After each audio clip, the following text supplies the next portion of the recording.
Assalamu alaikum wa rahmatullah. Welcome back to my channel. Let's learn together. മർഹബൻ ബിക്കും യാ അഹിബായി. എന്താണ് മക്കളെ, എല്ലാവർക്കും സുഖമല്ലേ? എല്ലാവരും ഇതുവരെ എടുത്ത ഭാഗങ്ങളൊക്കെ പഠിച്ചോ? ഇപ്പം നമ്മൾ 4th യൂണിറ്റ് ആണല്ലേ പഠിച്ചുകൊണ്ടിരിക്കുന്നത്. ഇന്ന് 4th യൂണിറ്റിൽ രണ്ടാമത്തെ പാഠമാണ് നമ്മൾ പഠിക്കാൻ പോകുന്നത്. കഴിഞ്ഞ ക്ലാസ്സിൽ നമ്മൾ ആരുടെ കഥയാണ് പഠിച്ചത്? ബൂഖീറിൻ്റെ കഥയാണല്ലേ, വേഴാമ്പലിൻ്റെ. ഇനി എന്താണ് സംഭവിച്ചതെന്ന് നമുക്ക് നോക്കാം. അമാമ തജ്വീഫി. അമാമ തജ്വീഫ്, പൊത്തിന് മുൻപിൽ. അമാം എന്ന് വെച്ചാൽ മുൻപിൽ, തജ്വീഫ് എന്ന് വെച്ചാൽ ആ വേഴാമ്പൽ താമസിച്ച മാളമില്ലേ, ആ അറ, മരക്കൊമ്പിലുണ്ടായിരുന്ന അറ. ആ മരക്കൊമ്പിലെ അറയ്ക്ക് മുന്നിലാണ്. പക്ഷികളൊക്കെ മരത്തിൻ്റെ പൊത്തിലാണല്ലേ താമസിക്കാറ്. അങ്ങനെ വേഴാമ്പലിനെ മാത്രമാണ് നമുക്ക് കഴിഞ്ഞ ക്ലാസ്സിൽ കിട്ടിയത്. ഇനി അതിൻ്റെ കുടുംബക്കാരെ അന്വേഷിച്ചില്ലേ അന്നേരം? അതോർക്കുന്നില്ലേ നിങ്ങൾ? അങ്ങനെ ആ വിഷമം കേട്ട കാക്ക ബൂഖീറിൻ്റെ കുടുംബക്കാരെ അന്വേഷിച്ച് പോവുകയാണ്. തോറൽ ഖുറാബു ബൈനൽ അഷ്ജാർ. തോറ എന്ന് വെച്ചാൽ പറന്നു. ആരാണ് പറക്കുന്നത്? അൽ ഖുറാബ് ബൈനൽ അഷ്ജാർ. അങ്ങനെ ഖുറാബ് മരങ്ങൾക്കിടയിലൂടെ പറന്നു. വനഷദ ഉസ്റത്തുൽ ബൂഖീറി. ബൂഖീറിൻ്റെ കുടുംബത്തെ അന്വേഷിച്ച് നടന്നു. ഫറഅ മിൻഖാറൻ മിൻ ഫുതഹത്തിൻ തജ്വീഫിൻ. ഫറഅ, അപ്പോൾ അവൻ കണ്ടു. ആരാണ് കാണുന്നത്? ഖുറാബ് കണ്ടു. മിൻഖാറൻ മിൻ ഫുതഹത്തിൻ തജ്വീഫിൻ. മിൻഖാർ എന്ന് വെച്ചാൽ പക്ഷികളുടെ കൊക്ക്. അവരുടെ ചുണ്ടിൻ്റെ ഭാഗത്തിന് നമ്മൾ എന്താണ് പറയാറ്? കൊക്ക് എന്നാണല്ലേ. മിൻഖാറൻ എന്ന് വെച്ചാൽ കൊക്ക്, അവരുടെ ചുണ്ടിൻ്റെ ഭാഗത്തിനാണ് കേട്ടോ നമ്മൾ കൊക്കെന്ന് വിളിക്കാറ്. മിൻഖാറൻ മിൻ ഫുതഹത്തിൻ തജ്വീഫിൻ. അങ്ങനെ എവിടെയാണ് പക്ഷികൾ താമസിക്കാറ്? ഒരു മരത്തിൻ്റെ പൊത്തിലാണല്ലേ. അങ്ങനെ ആ മരത്തിൻ്റെ പൊത്തിൽ നിന്നാണ് ഒരു പക്ഷിയുടെ ചുണ്ടിൻ്റെ ഭാഗം കാണുന്നത്. അസ്റാ ഇലൈഹി. അങ്ങനെ കാക്ക പെട്ടെന്ന് തന്നെ അങ്ങോട്ട് പറന്നു. അവിടെ നിന്ന് ബൂഖീറിൻ്റെ കുടുംബത്തെ ഖുറാബ് കണ്ടെത്തിയല്ലേ. എന്നിട്ട് എന്താണ് ചെയ്തത്? അത്അമൽ ഖുറാബുൽ ബൂഖീറ വ ഉസ്റതഹു കുല്ല യൗമിൻ. അങ്ങനെ നല്ല കാക്കയാണ്. കാക്ക എല്ലാ ദിവസവും ഭക്ഷണം ശേഖരിച്ച് ബൂഖീറിനെയും കുടുംബത്തെയും ഭക്ഷണം നൽകി സഹായിച്ചിട്ടുണ്ട്. അത്അമൽ ഖുറാബു, കാക്ക ഭക്ഷണം നൽകി അൽ ബൂഖീറ വ ഉസ്റതഹു, ആ ബൂഖീറിനെയും അവൻ്റെ കുടുംബത്തെയും കുല്ല യൗമിൻ, എല്ലാ ദിവസവും അവർക്ക് ഭക്ഷണം കൊണ്ടുകൊടുത്ത് അവരെ സഹായിച്ചിട്ടുണ്ട്. അവരാ മരക്കൊമ്പിൽ പെട്ടുകിടക്കുകയാണല്ലേ. ബഅദൽ അയ്യാമി, അങ്ങനെ ദിവസങ്ങൾക്ക് ശേഷം കസ്സറൽ ഖുറാബു, കാക്ക എന്താണ് ചെയ്തത്? കസ്സറൽ ഖുറാബു, ഖുറാബ് പൊട്ടിച്ചു. ഫുതഹത തജ്വീഫ്, ആ മരത്തിൻ്റെ പൊത്തിൻ്റെ ഭാഗം പൊട്ടിച്ചു കൊടുത്തു. ഖറജത്തിൽ അഫ്രാഹു മഅൽ ഉമ്മി.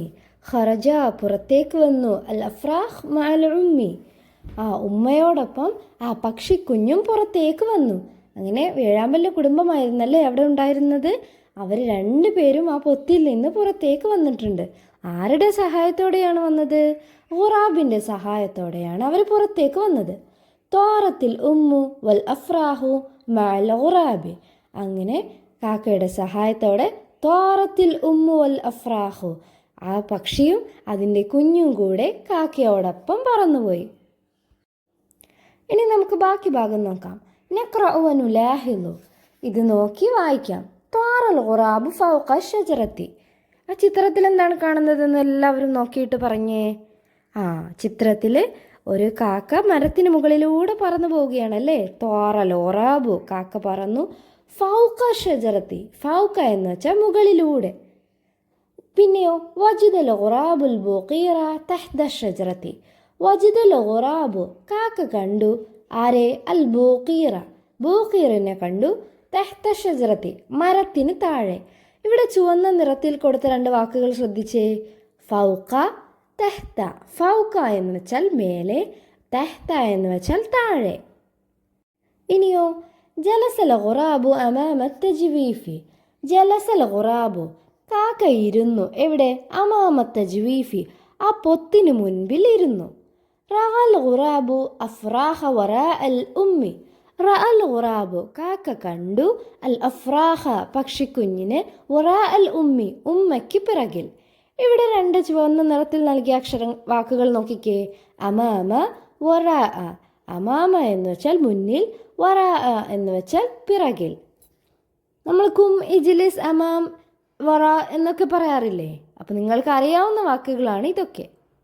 ഇനി നേരത്തെ പഠിച്ച വാക്കുകൾ എല്ലാവരും ഓർക്കുന്നില്ലേ? ഏതൊക്കെയായിരുന്നു? അമാമ, വറാ, ഫൗഖ, തഹ്ത. എങ്കിൽ ഈ ചിത്രം നോക്കിയിട്ട് പറഞ്ഞേ. യജ്ലിസുൽ ഖിത്തു ഡാഷ് ത്വാവിലത്തി. യജ്ലിസുൽ ഖിത്തു. ഖിത്തു ആരാണ്? പൂച്ചയാണല്ലേ. പൂച്ച എവിടെയാണ് ഇരിക്കുന്നത്? ടേബിളിന് മേലെയാണോ താഴെയാണോ? ത്വാവിലത്ത് എന്ന് വെച്ചാൽ ടേബിൾ. പൂച്ച എവിടെയാണ് ഇരിക്കുന്നതെന്ന് നോക്കിയിട്ട് പറഞ്ഞേ. വെരി ഗുഡ്, താഴെയാണല്ലേ. അപ്പം താഴെ എന്നുള്ളതിന് നമ്മൾ എന്ത് വാക്കാണ് പഠിച്ചത്? തെഹ്ത. Very good. എല്ലാവരും തെഹ്ത എന്നവിടെ എഴുതിക്കേ. ഇനി രണ്ടാമത്തത് തത്വീറുൽ ഫറാഷത്തു ഡാഷ് അൽ അസ്ഹാറ.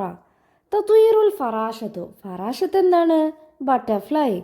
തത്വീറുൽ ഫറാഷ. ഫറാഷത്ത് പറക്കുന്നു. എവിടെയാണ് പറക്കുന്നത്? പൂക്കളുടെ മേലെ കൂടെയാണല്ലേ. മേലെ എന്നുള്ളതിന് നമ്മൾ ഏത് വാക്കാണ് പഠിച്ചത്? ഫൗക്ക. Very good. എങ്കിൽ ഫൗക്ക എന്നെല്ലാവരും ഇവിടെ എഴുതിക്കേ. എല്ലാവരും ഈ രണ്ട് വാക്കുകൾ പഠിച്ചില്ലേ? തെഹ്ത എന്ന് വെച്ചാൽ താഴെ, ഫൗക്ക എന്ന് വെച്ചാൽ മേലെ. ഇനി അടുത്ത ഭാഗം നോക്കിക്കേ. യഖിഫുൽ കെൽബു ഡാഷ് അൽ ബൈത്തി. ബൈത്തുൻ എന്ന് വെച്ചാൽ എന്താണ്? വീട്. കെൽബുനോ? കെൽബുൻ എന്ന് വെച്ചാൽ ഡോഗ്. യഖിഫുൽ കൽബു. ഡോഗ് നിൽക്കുന്നു. എവിടെയാണ് നിൽക്കുന്നത്? വീടിൻ്റെ ബാക്കിലാണല്ലേ. പിറകിൽ എന്നുള്ളതിന് നമ്മൾ എന്തായിരുന്നു പഠിച്ചത്? ഒന്ന് പറഞ്ഞു നോക്കിക്കേ. Very good. അൽ വറ. വറ എന്ന് വെച്ചാൽ ബാക്കിൽ, പിറകിൽ. യഖിഫുൽ കൽബു വറ അൽ ബൈത്തി. നായ വീടിൻ്റെ പിറകിൽ നിൽക്കുന്നു. എല്ലാവരും എഴുതിയോ? എങ്കിൽ നമുക്ക് അടുത്തത് നോക്കാം. യഖൂമുൽ ഹാരിസു ഡാഷ് അൽ ബവാബത്തി. എന്താണ് ചിത്രത്തിൽ കാണുന്നത്? ഒരു വാച്ച്മാൻ ഉണ്ടല്ലേ. വാച്ച്മാന് ഗേറ്റിന് മുൻപിൽ നിൽക്കുകയാണ്. യഖൂമുൽ ഹാരിസു. വാച്ച്മാൻ നിൽക്കുന്നു. എവിടെയാണ് നിൽക്കുന്നത്? മുൻപിലാണല്ലേ. മുൻപിൽ എന്നുള്ളതിന് നമ്മൾ എന്താ പഠിച്ചത്? എല്ലാവരും ഇതുപോലെ എഴുതിക്കേ. അമാമ എന്ന് വെച്ചാൽ മുൻപിൽ. അപ്പം നമ്മൾ ഏതൊക്കെ വാക്കുകളാണ് പഠിച്ചത്? ഫൗക്ക മേലെ, തെഹ്ത താഴെ, വറാ പിറകിൽ, അമാമ മുൻപിൽ. എല്ലാവരും ഇത് പഠിച്ചില്ലേ? ഇനി നമുക്ക് അടുത്തത് വായിച്ചു നോക്കാം. നഖ്റഉ നമുക്ക് വായിക്കാം. തൈസുൻ ദഫ്തറുൻ ബൈത്തുൻ തൂത്തുൻ വർദ്ധത്തുൻ. ഇവിടെ രണ്ട് തരം താ ആണല്ലേ. ഒന്ന് നമ്മൾ ബാ എഴുതുന്ന പോലെയുള്ള തായും രണ്ടാമത്തേത് നമ്മൾ ഹ എഴുതുന്ന പോലെയുള്ള തായും. നിങ്ങൾക്ക് എല്ലാവർക്കും രണ്ട് വിധം താ മനസ്സിലായോ? ഇനി അടുത്തത് എല്ലാവരും ചെയ്തേ. നുലൗവിനു നമുക്ക് കളർ കൊടുക്കാം. അപ്പോൾ ആ രണ്ട് വിധം താക്കും എല്ലാവരും ഒന്ന് കളർ കൊടുത്തേ. ഇനി അടുത്ത വർക്ക് എന്താണ്? നസുലുൽ ഹുറൂഫ. നമ്മളെപ്പോഴും ചെയ്യാറുള്ളത് പോലെ ഈ വേറിട്ട് തന്നിട്ടുള്ള വാക്കുകളെ ഒരുമിച്ച് എഴുതാനാണ്. എങ്കിൽ എല്ലാവരും ഒന്ന് എഴുതി നോക്കിക്കേ. താജിറുൻ, കിതാബുൻ, നബത്തുൻ, വറഖത്തുൻ, ബനാത്തുൻ. എല്ലാവരും ഈ വാക്കുകളൊക്കെ ഒന്ന് ഒരുമിച്ച് കൂട്ടി യോജിപ്പിച്ച് എഴുതി നോക്കിയേ. എല്ലാവരും ഒന്ന് ഇതുപോലെ എഴുതി നോക്കിക്കേ. എന്തെങ്കിലും സംശയമുണ്ടെങ്കിൽ നിങ്ങൾക്ക് ചോദിക്കാവുന്നതാണ്. ഈ വീഡിയോ നിങ്ങൾക്ക് ഇഷ്ടപ്പെട്ടെങ്കിൽ നിങ്ങളുടെ ഫ്രണ്ട്സിനുമൊക്കെ ഷെയർ ചെയ്ത് കൊടുക്കുക. അടുത്ത വീഡിയോ ലഭിക്കുന്നതിനായി ചാനൽ സബ്സ്ക്രൈബ് ചെയ്ത് സപ്പോർട്ട് ചെയ്യുക. Okay, bye. അസ്സലാമ.